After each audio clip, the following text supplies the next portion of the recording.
ये कहानी है एक मूर्तिकार की जो कि पत्थरों की बहुत अच्छी मूर्ति बनाता था। एक दिन उन्होंने बाजार से दो पत्थर खरीद कर लाया ताकि उसकी मूर्ति बनाई जा सके।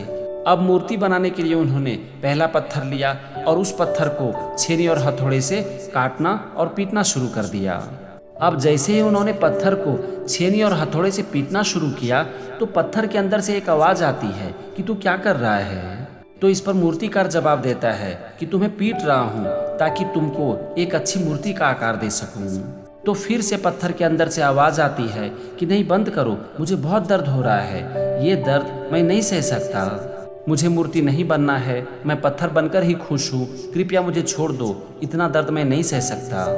तो मूर्तिकार कहता है कि ठीक है, चलो, अगर तुम मूर्ति नहीं बनना चाहते हो तो मैं कुछ नहीं कर सकता, और ये कहकर मूर्तिकार उस पत्थर को छोड़ देता है। अब मूर्तिकार दूसरा पत्थर उठाता है और उसे भी मूर्ति का आकार देने के लिए उसके ऊपर छेनी और हथौड़े बरसाना शुरू कर देता है। जैसे ही मूर्तिकार दूसरे पत्थर को छेनी और हथौड़े से पीटना शुरू करता है तो उस पत्थर के अंदर से भी आवाज आती है कि तू क्या कर रहा है। तो मूर्तिकार कहता है कि तुम्हें काट रहा हूँ और पीट रहा हूँ ताकि तुमको एक अच्छी मूर्ति का आकार दे सकूं। इस पर पत्थर के अंदर से वही आवाज आती है कि मुझे बहुत दर्द हो रहा है। तो इस पर मूर्तिकार कहता है कि बताओ क्या करूं, तुम्हें मूर्ति का आकार दूं या छोड़ दूं।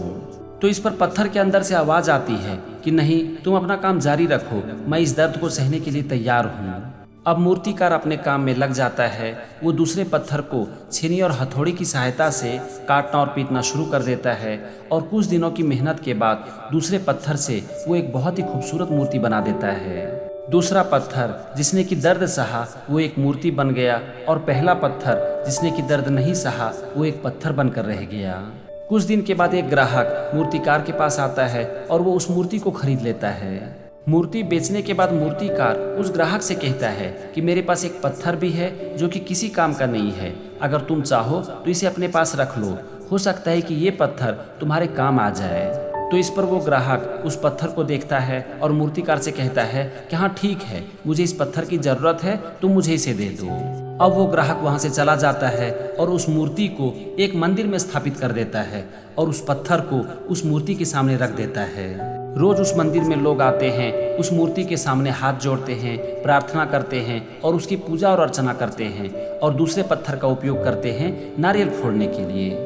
अब एक दिन आधी रात के समय जबकि पूरा मंदिर खाली था और मंदिर में एक भी भक्त नहीं था, तो दूसरा पत्थर जिसका उपयोग नारियल फोड़ने के लिए किया जा रहा था वो पहले पत्थर से कहता है, जो कि मूर्ति बन चुका था, कि ये तो सरासर अन्याय है। दूसरा पत्थर आगे कहता है कि हम दोनों इस मंदिर में एक ही दिन आए हैं, लेकिन तुम्हारे सामने लोग मन्नत मांगते हैं, तुम्हारी पूजा और अर्चना करते हैं, तुम्हारे सामने हाथ जोड़कर खड़े रहते हैं और मेरा उपयोग लोग करते हैं नारियल फोड़ने के लिए। ये तो सरासर अन्याय है। तुम तो आराम से बैठे हुए हो और सारे भक्त लोग तुम्हें अपने सर पर बिठा कर रखे हैं और मुझे इस नारियल से पीट रहे हैं, मुझे दर्द दे रहे हैं और मुझे इस दर्द को रोज सहना पड़ रहा है। पत्थर कहता है कि जरा सोचो, ये कितना अन्याय है।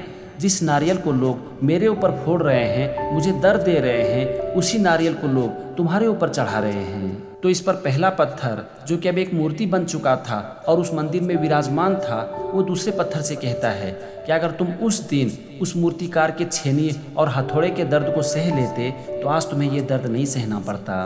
पत्थर आगे कहता है कि देखो, अगर ये जिंदगी है तो तुम्हें दर्द तो सहना ही पड़ेगा, लेकिन तुम्हें ये तय करना है कि तुम दर्द पहले सहना चाहते हो या फिर बाद में। मैंने पहले ही ये दर्द सह लिया, इसीलिए आज लोग मेरी पूजा कर रहे हैं और मुझे वो दर्द सहना नहीं पड़ रहा है, लेकिन तुमने पहले इस दर्द को नहीं सहा और इसीलिए आज तुम्हें वो दर्द सहना पड़ रहा है। दोस्तों, ये थी एक छोटी सी कहानी जो कि हमें ये सिखाती है कि अगर जीवन है तो दर्द तो सहना ही पड़ेगा।